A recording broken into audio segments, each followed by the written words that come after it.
అఖిలభువనదీపం భక్తచిత్తాభ్యసూర్యం సురగుణమునిసేవ్యం తత్వమస్యాదిలక్ష్యం హరిహరసుతమీశం తారకబ్రహ్మరూపం శబరిగిరినివాసం భావయే భూతనాదం.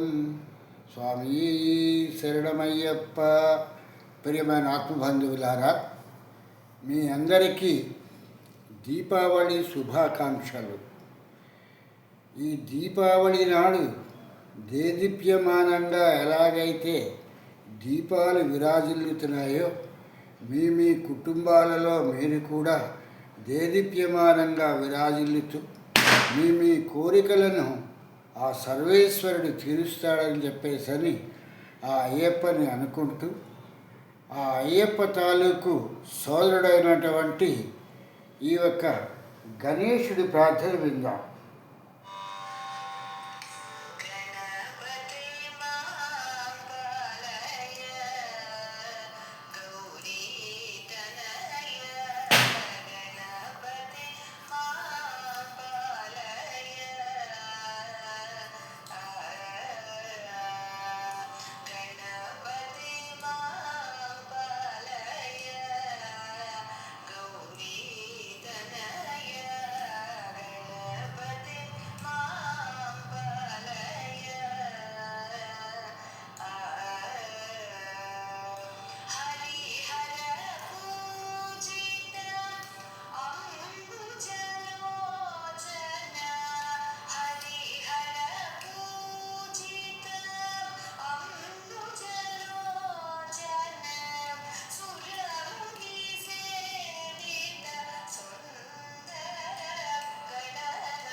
ఈ విధంగా ఈ యొక్క గణపతి తాలూకు ప్రార్థనతో మనం ఈ యొక్క రామాయణంలో బాలాకాండలో ఈ సగరది తాలూకు చరిత్రని మనం ప్రారంభించుకున్నటువంటి దీన్ని లోని విషయాలన్నింటినీ కూడా మనం కడు జాగరూకతతో మనం తెలుసుకుంటూ అర్థం చేసుకునేటువంటి సమయం ఇది ఏదో సగర చక్రవర్తికి సంబంధించింది, రామాయణంలో రాసినటువంటిది, ఇది కథే అని చెప్పేసి అనుకుంటే ఇంతకన్నా తెలివి తక్కువతనం ఉండదని అనిపిస్తుంది. సగర చక్రవర్తి వశిష్ఠుల వారితో తను సంప్రదించకుండా ఈ యాగాన్ని ప్రారంభించి ఈ యాగాన్ని పరిసమాప్తం చేయటానికి చాలా కష్టపడాల్సి వచ్చింది అనేటువంటి విషయాన్ని ఇది మనకి చెప్తున్నటువంటి నిజ చరిత్రగా మనం తీసుకోవాల్సినటువంటి విషయము.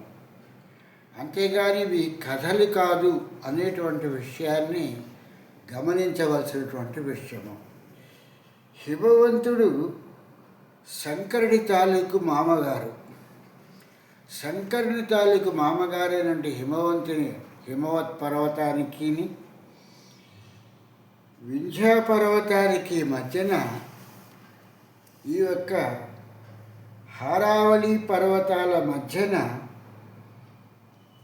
ఈ యొక్క యజ్ఞాన్ని సగర చక్రవర్తి చేయటం ప్రారంభించాడు. యజ్ఞానికి ముందుగానే అసమంజుడు అనేటువంటి తన పుత్రుడు ప్రథమ పుత్రుడిని ఇంట్లో నుంచి పంపివేయటం జరిగింది. తరువాత తన పెద్ద భార్య అయిన కేసిని అలాగే సుమతిని వెంట పెట్టుకొని ఈ యాగాన్ని చేయటం ప్రారంభించారు. ఈ యాగాన్ని చేస్తున్నటువంటి సమయంలో ఇంద్రుడు ఈ యాగం చేయటం మూలంగా తనకేమైనా అనర్థం ఏర్పడుతుందేమో అని చెప్పేసి యాగాశ్వాన్ని తీసుకెళ్ళి పాతాళ లోకంలో దాన్ని దాచివేయటం జరిగింది. ఇది తెలియని సగరుడు ఋత్విక్కులు కూడా యాగాశ్వం లేకుండా యజ్ఞం పూర్తి కాదు కాబట్టి యాగాశ్వాన్ని వెతుక్కురండి అని చెప్పేసి పంపించడం జరిగింది. ఈ యాగాశ్వాన్ని వెతకటానికి తన 60,000 మంది పుత్రుల్ని పంపిస్తూ సగర చక్రవర్తి ఏమన్నారంటే ఒక్కొక్కళ్ళు ఒక్కొక్క యోజనం చొప్పున తీసుకుని అణువు కూడా దాన్ని పరిశీలించండి, అశ్వం ఎక్కడుందో అనేటువంటి విషయంతో పాటు అశ్వాన్ని ఎవరు తీసుకెళ్లారో అనేటువంటి వాళ్ళని కూడా తీసుకుని రండి అని చెప్పేసి సగర చక్రవర్తి రాజుగా ఒక అధికార ప్రకటన చేయటం జరిగింది. దానితో సగర చక్రవర్తి తాలూకు కుమారులు మొత్తం భూమండలం అంతా వెతికేసిన తర్వాత ఎక్కడా కూడా ఆ యాగాశ్వము జాడ లభించకపోవటంతో తండ్రి దగ్గరికి వచ్చి చెప్పటం తటస్థించింది. మేమంతా వెతికాము కానీ ఎక్కడా కనిపించలేదు అని. దాంతో సగర చక్రవర్తి ఇది రాక్షసులో గంధర్వులో లేకపోతే దేవతలో చేసిన పని కాబట్టి భూమిని తవ్వి అయినా సరే వెతకండి అని చెప్పేసి చెప్పటంతో ఈ సగర చక్రవర్తి తాలూకు కుమారులు భూమిని కూడా తవ్వటం ప్రారంభించారు. ఈ తవ్వుతున్నప్పుడు సమస్త వృక్షాలతోనూ పర్వతాలతోనూ నదులతోనూ నదాలతోనూ నిండి ఉన్నటువంటి ఈ ప్రదేశాన్నంతటినీ కూడా విరూపాక్షము అనేటువంటి ఒక మహా ఏనుగు, బలాఢ్యమైనటువంటి ఏనుగు ఈ యొక్క భూమిని మోస్తూ ఉండటం వాళ్ళు చూడటం తటస్థించింది. ఇది చూసినటువంటి సగరపుత్రులు ఆ ఏనుగుకి నమస్కరించి ఆ ఏనుగుకి భక్తి శ్రద్ధలతో వీళ్ళు ప్రదక్షిణాలు చేయటం ప్రారంభించారు. ప్రదక్షిణాలు చేసి ఆ ఒక్క ఏనుగుకి, ఆ విరూపాక్ష అనేటి ఏనుగుకి వాళ్ళు ఎందుకు భూమిని తవ్వుతున్నారు అనేటువంటి విషయాన్ని కూడా చెప్పటం జరిగింది. వారి తండ్రి గారైనటువంటి సగర చక్రవర్తి యజ్ఞాన్ని చేస్తూ ఉంటే యజ్ఞ అశ్వాన్ని ఎవరో తీసుకెళ్ళిపోయారు, దాన్ని అన్వేషణార్థము ఇలా మేము తవ్వుతున్నాము అని చెప్పేటప్పటికీ ఆ విరూపాక్షము అనేటువంటి ఆ గజము వాళ్ళని ఆశీర్వదించి పంపటం జరిగింది.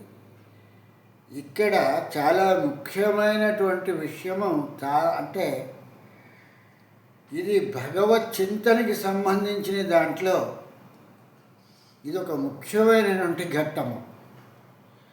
ఇందులో ఉన్నటువంటివి ఒక మార్గము శాక్తేయ మార్గము, ఒక మార్గము సౌమ్య మార్గము. సౌమ్య మార్గంలో ఉండేటువంటిది ఏనుగు, శాక్తేయ మార్గంలో ఉండేటువంటిది పులి కానీ సింహం కానీ ఉంటుంది. ఈ రెండింటినీ కలుపుతూ ఒక సోపానం అనేటువంటి ఒక మెట్టు ఉంటుంది. ఇందులో ఎలా మార్గం గుండా పయనించినా సరే చేరేటువంటిది విరాట్ పురుషుణ్ణే చేరతారు అనేటువంటి విషయాన్ని ఇక్కడ వాల్మీకి మహర్షి చాలా చక్కగా ఈ యొక్క విరూపాక్షము అనేటువంటి ఈ విషయాన్ని, ఈ యొక్క ఏనుగుని మనకి చూపిస్తూ చెప్తున్నటువంటి విషయం. అంటే ఇక్కడ విరూపాక్షం అనేటువంటి ఏనుగుని చూసి వీళ్ళు భక్తి శ్రద్ధలతో దానికి ప్రదక్షిణలు చేసి దానికి వాళ్ళు పూజలు పునస్కారాలు చేసి వాళ్ళు దానిని గౌరవప్రదంగా దానికి వాళ్ళు ఎందుకు భూమిని తవ్వుతున్నారు అనేటువంటి విషయాన్ని చెప్పారు అని అంటే, ఏనుగు ఏ నిమిషమైతే కనిపించిందో వాళ్ళకి తుదికి మోక్షమే అనేటువంటి విషయాన్ని వాల్మీకి మహర్షి ఇక్కడ చెప్పటం జరుగుతున్నటువంటి విషయం. అక్కడి నుంచి వాళ్ళు మళ్ళీ తవ్వుకుని వెళ్ళగా రసాతలము అనేటువంటి ఇంకొక భాగము తగలటం జరిగింది.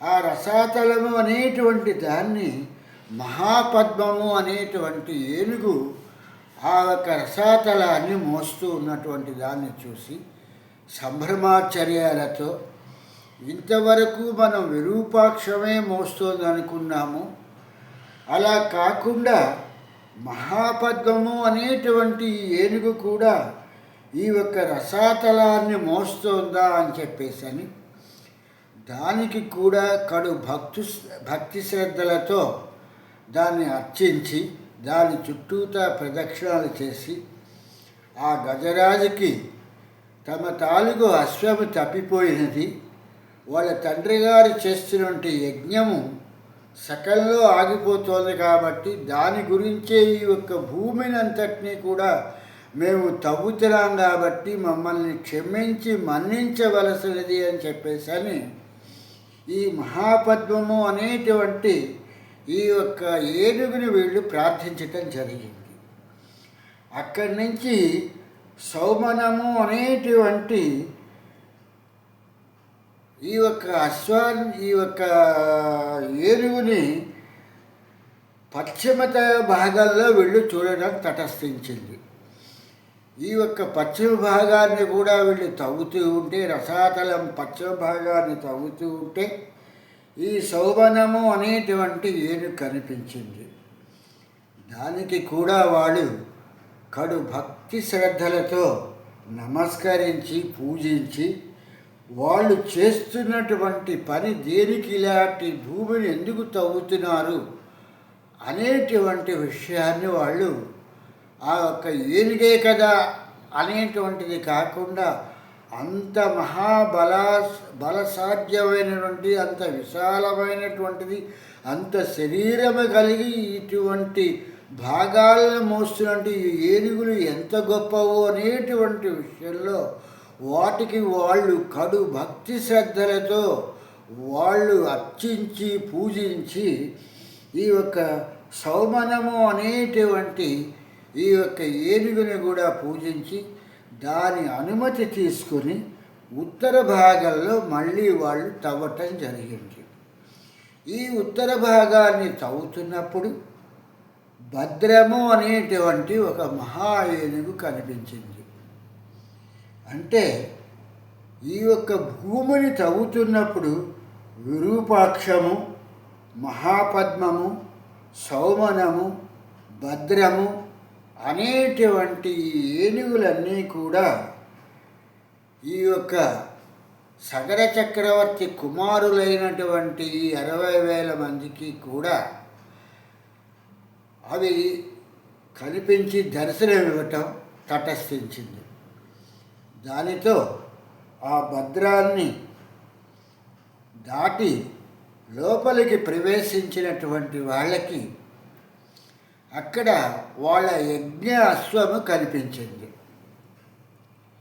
ఆ యజ్ఞ అశ్వము కనిపించగానే ఆ యజ్ఞాశ్వాన్ని తీసుకుని వీళ్ళు వచ్చేయకుండా ఈ యజ్ఞాశ్వాన్ని ఎవరు తీసుకొచ్చుంటారు అనేటువంటి దృక్పథంతో వీళ్ళు వెతుకుతూ ఉంటే వాళ్ళ తండ్రి గారి ఆజ్ఞను పాటించి అప్పుడు కపిల మహర్షి అనేటువంటి ఆయన తపస్సు చేసుకుంటూ ఉండేటప్పటికల్లా ఓహో, ఒకవేళ ఈ యొక్క దొంగ ఋషే ఈ యొక్క అశ్వాన్ని తీసుకొచ్చి ఉంటారు అనుకుని చెప్పని ఈ 60,000 మంది సగరపుత్రులు కూడా కోలాహలంగా ఆ తపస్సు చేస్తున్నటువంటి ఆ కపిల మహర్షి తాలూకు తపాన్ని భంగం చేయటం జరిగింది. తపస్సు భంగం కలిగినటువంటి కపిలుడు ఒక్కసారిగా హుంకరిస్తూ ఎవరు వీళ్ళు అని చూసేటప్పటికీ ఈ సగర చక్రవర్తి తాలూకు 60,000 మంది పుత్రులు కూడా భస్మీపటలం అయిపోవటం జరిగింది. దానితో వాళ్ళందరూ కూడా బూడిదలుగా ఆ యొక్క పాతాళంలో ఆ పాతాళ బిలల్లోనే ఉండిపోవటం జరిగింది. అశ్వము కూడా అక్కడే ఉండిపోవటం జరిగింది. ఇలా జరిగిన కొంతకాలానికి మళ్ళీ సగర చక్రవర్తి తను పంపించినటువంటి తన 60,000 మంది కుమారులు రాలేదు, అశ్వము రాలేదు. అశ్వాన్ని ఎవరు తీసుకెళ్లారో వాళ్ళని పట్టుకు తీసుకురమ్మని చెప్పా, వాళ్ళు రాలేదు. అశ్వము జాడ కూడా తెలియలేదు అని చెప్పేసని అనుకుని అసుమంతుడు అనేటి తన మనవణ్ణి పిలిచి యజ్ఞ వేదికని సంరక్షిస్తున్నటువంటి అసుమంతుడిని పిలిచి, నాయన, నీవు అసమంజసుడి తాలూకు నా పెద్ద కుమారుడి పుత్రుడివి, మనవడివి, నీవొక్కడవే ఈ కార్యాన్ని చేయగలవు. కాబట్టి నీ పినతండ్రులైనటువంటి వారు ఈ అశ్వాన్ని వెతుక్కు రావటానికి బయలుదేరి వెళ్ళినటువంటి వాళ్ళు జాడ లేకుండా అయిపోయారు. కాబట్టి నీవు వెళ్ళి మీ పినతండ్రుల జాడ తెలుసుకొని అలాగే ఈ యాగ అశ్వం ఎక్కడుందో కూడా తెలుసుకుని యాగ అశ్వముతో పాటు దాన్ని ఎవరు తీసుకెళ్లారో వాళ్ళని కూడా సాధ్యమైనంత వరకు బంధించి తీసుకునిరా అని చెప్పటం జరిగింది. ఈ ఆజ్ఞ తీసుకున్నటువంటి ఈ అసమంతుడు అనేటువంటి మనవడు బయలుదేరి తన పినతండ్రులు వెళ్ళినటువంటి మార్గం గుండానే వెళ్ళినప్పుడు ఇక్కడ వాల్మీకి మహర్షి చాలా చక్కగా రాశారు. తన పినతండ్రులు వెళ్ళినటువంటి మార్గము గుండా అంటే మళ్ళీ తను వేరే దారిలో వెళ్ళలేదు అనేటువంటి విషయాన్ని ఈ యశమంతుడు అనేటువంటి సాగర చక్రవర్తి తాలూకు మనవడు అలా వెళ్ళేటప్పటికల్లా మొట్టమొదటి ఆయనకి విరూపాక్షము అనేటువంటి ఏనుగు వాళ్ళ పినతండ్రులుగా మళ్ళీ కనిపించటం తటస్థించింది. దానితో దానికి ముమ్మారు ప్రదక్షిణాలు చేసి మా పినతండ్రులు యాగస్వాన్ని వెతుక్కుంటూ వచ్చారు. వాళ్ళు ఏమయ్యారో వారి జాడ తెలియకపోవటంతో వాళ్ళని అశ్వాన్ని వెతుక్కుంటూ నేను వచ్చాను.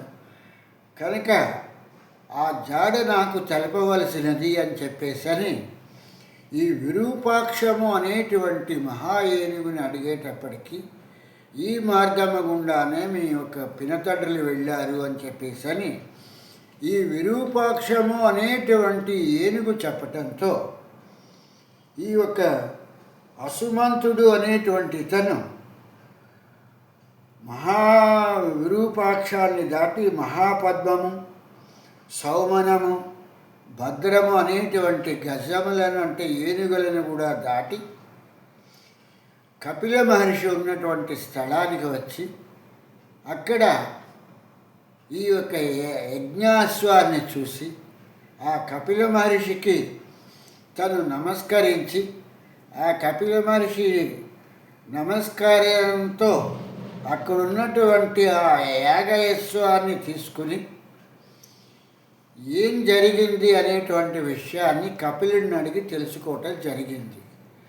తన 60,000 మంది పినతండ్రులు కూడా వచ్చి అక్కడ కోలాహలంగా చేసేటప్పటికల్లా ఈ కపిల మహర్షి కళ్ళు తెరిచి అని చెప్పేసి ఒక హుంకరించేటప్పటికల్లా తన పినతండ్రులందరూ కూడా భస్మరాశులుగా మారిపోయారు అనేటువంటి విషయాన్ని ఈ అసమంతుడు అనేటువంటి ఇతను తెలుసుకోవటం జరిగింది.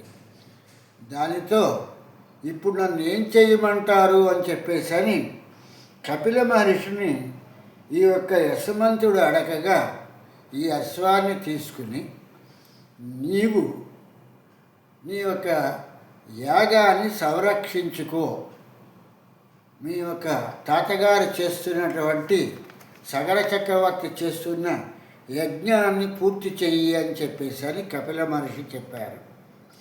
ఈ విషయాన్ని విన్న తర్వాత మా పినతండ్రులకు నేను ఉదకముతోనైనా సరే నేను తిలోదకాలు ఇద్దామంటే ఉదకము లేకుండా ఉంది కదా, జలం ఇక్కడెక్కడా కూడా లేకుండా ఉంది అని చెప్పేసానంటే అది వెళ్ళి మీ తాతగారికి చెప్పు, ఆ జలం గురించినటువంటి విషయం అంతా కూడా మీ తాతగారు ఆలోచిస్తారు అని చెప్పేసి అని అనటంతో ఈ అసమంతుడు అనేటువంటి ఇతను ఆ యాగస్వాన్ని తీసుకుని ఏ దారి గుండా తను వెళ్ళాడో ఆ దారి గుండా వస్తూ భద్రగజము, సౌమనము, మహాపద్మము, విరూపాక్షం దగ్గరికి వచ్చి యాగస్వాన్ని చూపించి విరూపాక్ష గజానికి ఆ అశ్వాన్ని తీసుకుని ఈ యొక్క సగర చక్రవర్తి యజ్ఞం చేస్తున్నటువంటి